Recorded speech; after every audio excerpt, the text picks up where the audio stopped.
पुत्रों सृजन शिल्पियों सैनिक सदा बहार बनो। पुत्रों सृजन शिल्पियों सैनिक सदा बहार बनो। समय दान दे अंश दान दे इसके साझेदार बनो। दान दे अंश दान दे इसके साझेदार बनो। समय दान से अंश दान से समय दान से अंश दान से उनका सच्चा नाता है। आगे क्या है? जो अपनाता है वो धन्य हो जाता है। जो इनको अपनाता है हो जाता है। समय दान और अंश दान मानव को श्रेष्ठ बनाता है। समय दान दान और अंश दान मानव को श्रेष्ठ बनाता बनाता है। जो अपनाता है वह श्रेष्ठ हो जाता है। वो श्रेष्ठ हो जाता है, वो धन्य हो जाता है, वो श्रेष्ठ हो देव की राजपति महाकाल की वंदनिया माता जी की सभी भाइयों बहनों की। आपको वहां तक जाने का कष्ट नहीं करना है।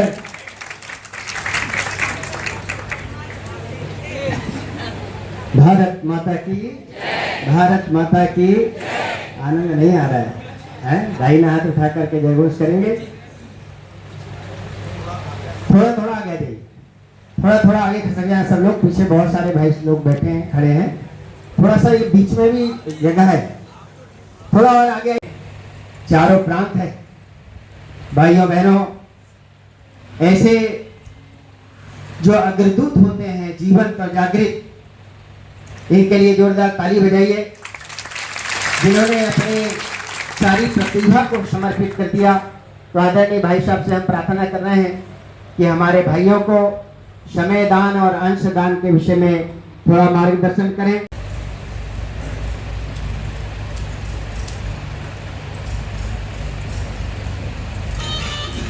बोले भारत माता की जयकारा बुलंदी से करना पड़ेगा। अब ये जयकारा कश्मीर की केसर की क्यारियों से होता हुआ वहाँ तक जाना चाहिए जिन्हें आंसू बहाने में बहुत मज़ा आता है। हमारा जयकारा उन पाषाण हुए हृदयों तक जाना चाहिए जो निष्ठुर हो चुके हैं। हमारी जयकार वहाँ तक जानी चाहिए जिन बमों और बारूदों की दिशाएं मानवता को आहत करने में लगी है, तो उन्हें चेतना जागृत होनी चाहिए। किलकारी, आंसू, चीखों में अंतर करने वाला भाव और बोध जगाने के लिए जयकार होने की आवश्यकता है। बिलखती नारी शक्ति को जागृत करने के लिए जयकार करने की आवश्यकता है। सोए युवाओं को जागृत करने की आवश्यकता है और कंस और जरासंध के आतंक को दूर करने की आवश्यकता है ताकि 21वीं सदी उज्जवल भविष्य का सपना साकार हो सके। बोले भारत माता की जय, भारतीय सेना की जय, भारत माता की जय, भारतीय सेना की जय, उच्च गुरुदेव की जय, वंदनीय माता जी की जय, शांति कुंज हरिद्वार की जय, युगाधिपति महाकाल की जय। बोध तो था, आत्मज्ञान के आकर्षण में इतने न फंस जाएं कि लोक कल्याण के लिए आई हुई सब जागृत आत्माएं वो सिर्फ और सिर्फ कंदराओं की ओर मुख कर ले, क्योंकि सभी कंदराओं से निकाली गई आत्माओं को गुरुदेव ने जमीन पर लोक कल्याण के लिए उतारा हुआ है। वो सब आप बैठे हुए, इसलिए पुनर्बोध शिविर पूज्य गुरुदेव माता जी आपका हमारा करा रहे। पूज्य भाइयों और पूजनीय बहनों, जब ये शब्द हम बोले हैं तो आपको थोड़ा आश्चर्य हुआ होगा कि पूज्य तो उसके लिए बोला जाता है जो हमारे गुरुदेव हैं, माता जी हैं, पूजनीया वंदनी माता जी हैं। तो फिर ये पूज्य शब्द आपके लिए क्यों? क्योंकि भाइयों, जो समय दान करता है वही वास्तव में पूज्य होता है। आप इसलिए हमारे लिए पूज्य हैं क्योंकि गुरुदेव माता जी के लिए आप समय दान करते।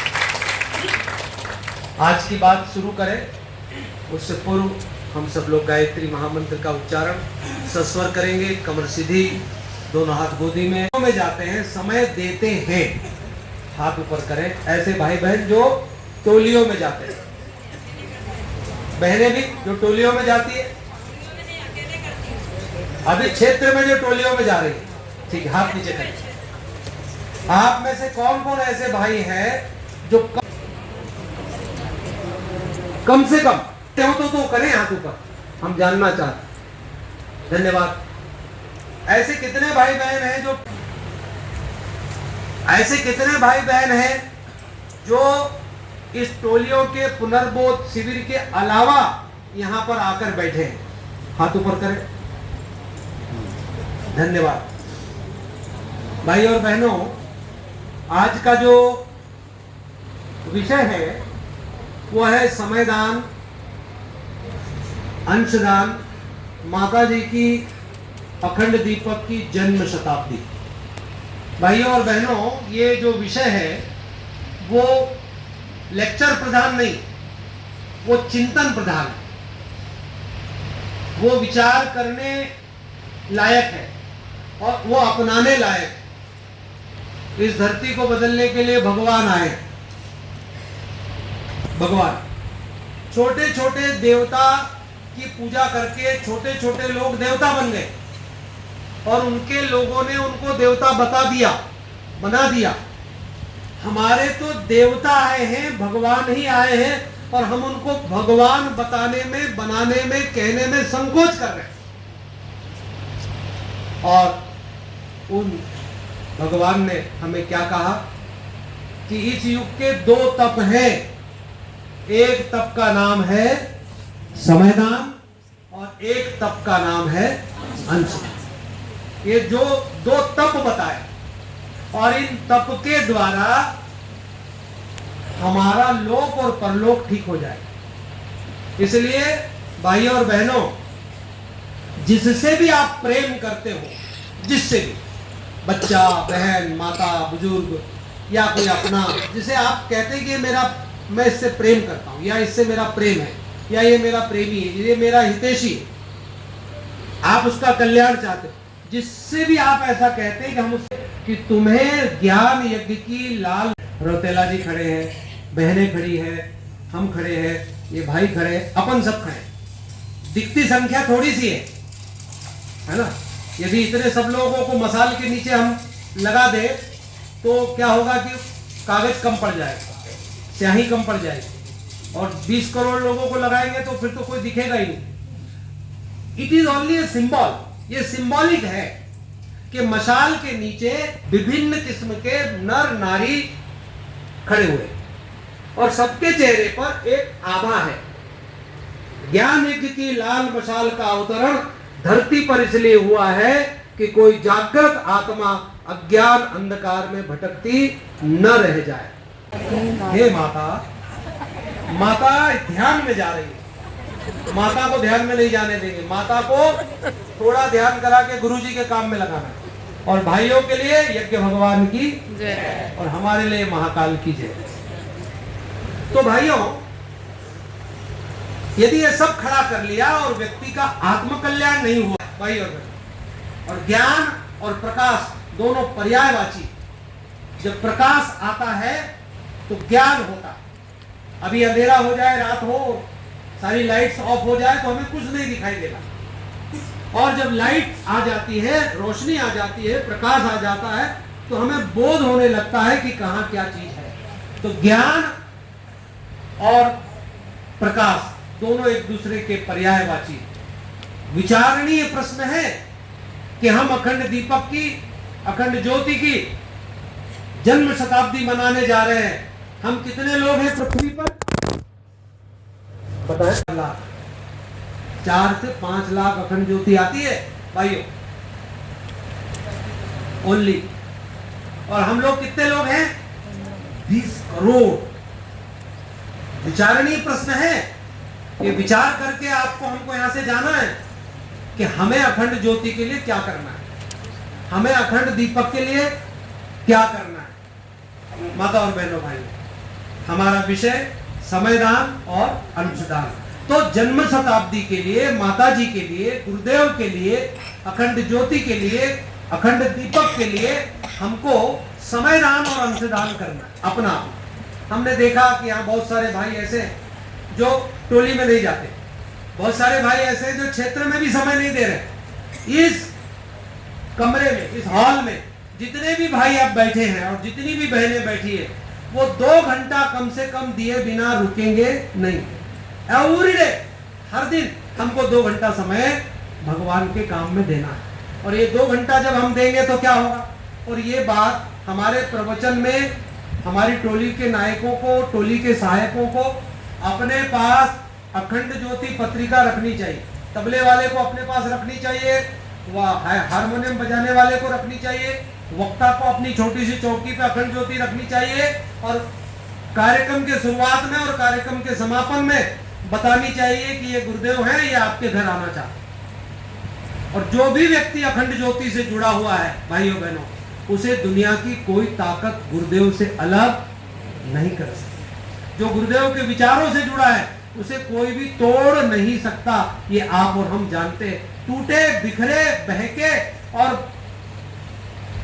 गिरे वही लोग हैं जो अखंड ज्योति से या गुरुदेव के विचार से नहीं जुड़े हैं, और बाकी तो महके हैं, चहके हैं और आगे बढ़े हैं जो अखंड ज्योति से जुड़े हैं भाइयों बहनों। इसलिए आपको और हमको अखंड ज्योति की, अखंड दीपक की जन्म शताब्दी संख्या को, जन्म शताब्दी में माता जी के चरणों में हमको समयदान की संख्या को तीव्र करना।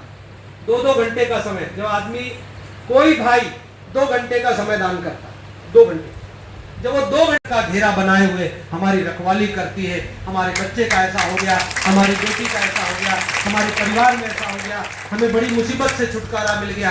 भाइयों, ये वही सिद्धांत है जिसे गुरुदेव आपको हमको बताना चाहते हैं, दीजिए और लीजिए। तो ये जो समयदान और अंशदान जो ये विषय है, ये बहुत महत्वपूर्ण विषय है। ये न केवल आपके हमारे लिए है, हमको, आपको, और आप और हम समयदान किसको दे रहे हैं? एक आदमी से मैंने पूछा, आदरणीय दुबे साहब, तो मैंने कहा क्यों भाई साहब आजकल आप समयदान नहीं देते हो? बोले गायत्री माता की जय। चेहरे पर मुस्कान बनी रहे, हमारा भारत मुस्कुराए। बोले हमारा भारत हाँ, मुस्कुराते रहे। मुस्कान हमारे चेहरे की नहीं जानी चाहिए, और मुस्कुराता वही बाजी है जिसके जीवन में गायत्री और यज्ञ है। आपको और हमको गुरुजी माताजी मिल गए। मैंने देखा एक किसान खेत की मेड़ पर प्रज्ञा पुराण को रखकर पानी खेत में चला रहा, और थोड़ी देर में आके वो लेट गया और तके के नीचे प्रज्ञा पुराण रखी है, और मैं उसके पास गया तो मुस्कुरा रहा है। मैंने कहा आप मुस्कुरा क्यों रहे हो? तो इशारा करता है प्रज्ञा पुराण की तरफ कि गुरुजी माताजी के कारण मैं मुस्कुरा रहा हूं। गुरुजी माताजी हमको मिल जाते हैं, मिल गए तो हम क्या हो गए? मुस्कुराने लग गए। तो मुस्कुराते रहिए भाई बहनों। तो हमने उस आदमी से पूछा, भाई साहब आप तो समयदान देते थे, आप क्यों नहीं देते? बोले अब मजा नहीं आता। मैं कहा क्या मजा, कैसा मजा? अरे बोले वो जो लोग हैं सब ठीक नहीं है, वो लोग जो है सब ठीक नहीं है। मैंने कहा भाई साहब आप भूल गए कि आप समयदान उन लोगों को नहीं दे रहे, आप समयदान भगवान महाकाल रूपी गुरुदेव माताजी को दे रहे हैं, और गुरुदेव माताजी आपका समयदान ले रहे हैं। और भाइयों और बहनों, जिसका ध्यान वहां है, गुरुदेव माताजी पर ध्यान है, वो व्यक्ति के समयदान का जोश, होश, उत्साह, जज्बा कभी भी कम नहीं होता है। इसलिए आपने कितना बड़ा कार्यक्रम कर दिया वो अच्छी बात, लेकिन उस कार्यक्रम से कितने समयदानी हमारे निकले? 2 घंटे वाले, 1 घंटे वाले, 4 घंटे वाले, 1 दिन वाले, 3 महीने वाले, और न केवल निकले हैं, उनका नियोजन करने की भी हम उनको भावना जगा दें। तो विषय में समयदान ही युग धर्म और महाकाल के निमित्त समयदान अंशदान, जन्म शताब्दी के निमित्त समयदान अंशदान। इस समय दान में भाइयों कुछ शब्द हैं। कौन कौन से शब्द हैं? एक शब्द है युग, दूसरा समय, तीसरा दान, चौथा धर्म और पांचवा युग धर्म। तो पहला जो शब्द है वो है युग। युग का क्या मतलब है? युग का मतलब है समय का बड़ा खंड या युग काल या कोई विशेष समय। जैसे हमारे यहाँ हमारे वेद उपनिषदों में बताया गया सतयुग जो 4800 देव वर्ष का था, त्रेता युग जो 3600 देव वर्ष का था, द्वापर जो 2400 देव वर्ष का था, कलयुग जो 1200 देव वर्ष का है और एक देव वर्ष बराबर मानव के 360 वर्ष। एक देव वर्ष इज इक्वल टू मानव के 3। तो ये जो सतयुग, द्वापर, त्रेता, कलयुग ये भी युग है। लेकिन हमारे ऋषि हमको क्या बताना चाहते हैं कि समय का एक बड़ा कालखंड जिसे धर्म का गुड्डा हो सकता है पर वो उस धर्म का अनुयायी कदापि नहीं हो सकता है। और आप सबको बोलना पड़ेगा, आप सबको बोलना पड़ेगा। आज के संदर्भ में जब कश्मीर की क्यारियों में केसर उगता था वहां पर गोली धर्म पूछकर मारी गई। तो अब आपको हमको हर मंच से ये बात बोलनी पड़ेगी कि आप बोलेंगे क्या? बोलिए, प्राउड टू बी अ भारतीय, proud to be a Sanatani, proud to be a Hindu, proud to be a Hindu. अब आपको हमको ये बात बोलनी पड़ेगी। और हमारा हिंदू धर्म विश्व का सर्वश्रेष्ठ धर्म इसलिए नहीं है, सनातन धर्म दुनिया का सर्वश्रेष्ठ धर्म इसलिए नहीं है कि हम और आप उसको मानने वाले। हमारा सनातन धर्म दुनिया का सर्वश्रेष्ठ धर्म इसलिए है क्योंकि हमने कभी भी किसी की खोपड़ी पर बंदूक रखकर गोली नहीं दागी। हमने लोगों के आंसू बहाने में गौरव में इससे कम में रखा नहीं है। भाई और बहनों, हम सर्वधर्म संभाव को मानने वाले लोग हैं। हमने पूरी दुनिया के धर्मों को अपने यहाँ शरण दी है और पूरी दुनिया के धर्म अपने अपने मूल देशों में जितने सुरक्षित नहीं है उतने इस भारत भूमि में वो देश और उन देशों के धर्म हमारे देशों में, हमारे देश में सुरक्षित हैं। इसलिए हमें गर्व है कि हम भारतीय हैं, हमें गर्व है कि हम सनातनी हैं और हमें गर्व है कि हम हिंदू हैं। ये बात आपको हमको कहनी पड़ेगी। तो खैर, सिख धर्म, ईसाई धर्म, जैन धर्म, बौद्ध धर्म, ये सब हम कहते हैं। वास्तव में धर्म का मतलब होता है धारण करने योग्य, धारण करने योग्य, मानव को मानव बनाने वाली जो बातें हैं, जो वर्च्यूज है, जो दैवी गुण है, उसको धर्म कहा जाता है। शास्त्र में एक सुंदर सा श्लोक आता है, यतो अभ्युदयनिहि श्रेय संसिद्धि सा धर्मः। एक शास्त्र शिष्य को सोने नहीं देगा। आप जिस दिन झोला टांग देंगे, कपड़े पीले पोटली में बांध के रख देंगे, उस रात आपको नींद नहीं आएगी। आप कहेंगे अब मैं काम नहीं करूंगा, तो आपके घर 10 आदमी दरवाजा बजाएंगे, भाई साहब कल 5 कुंडी यज्ञ में चलना है। और ये आप सबके साथ हुआ होगा। सदगुरु का काम है शिष्य को सोने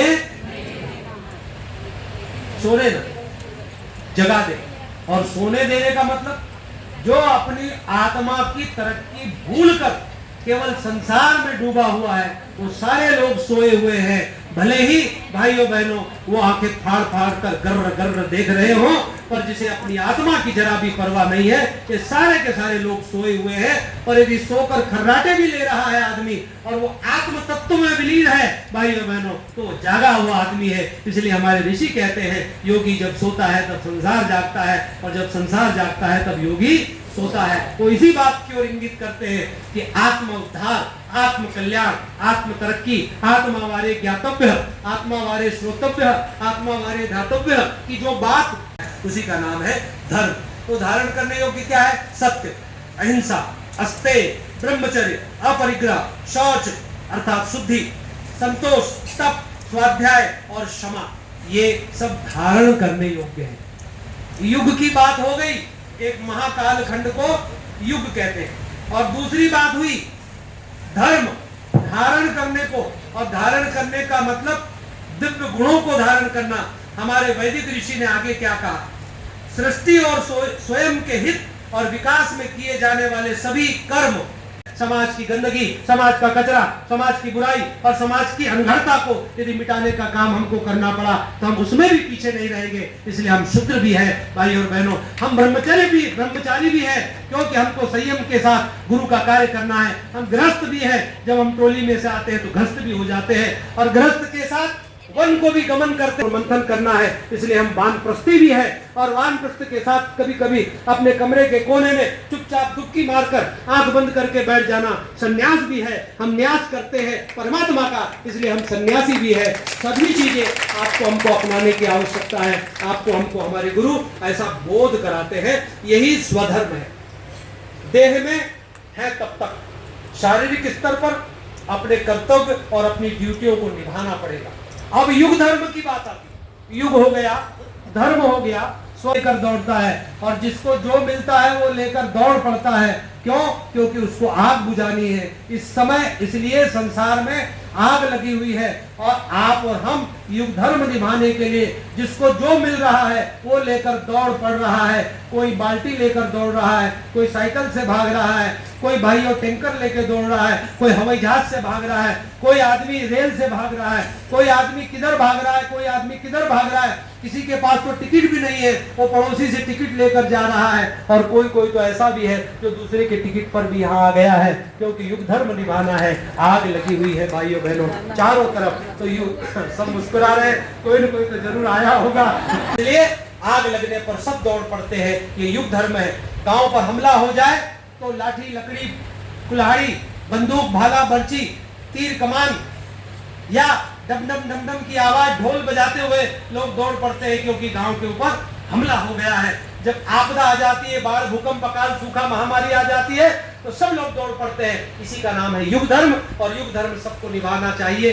पीड़ा पतन से कराती मानवता के कल्याण में लगना ही युग धर्म है। बोली, पतन से कहराती मानवता के कल्याण में लगना ही युग धर्म है। अब समय किसको कहते हैं भाइयों बहनों? एक्स नाम का आदमी,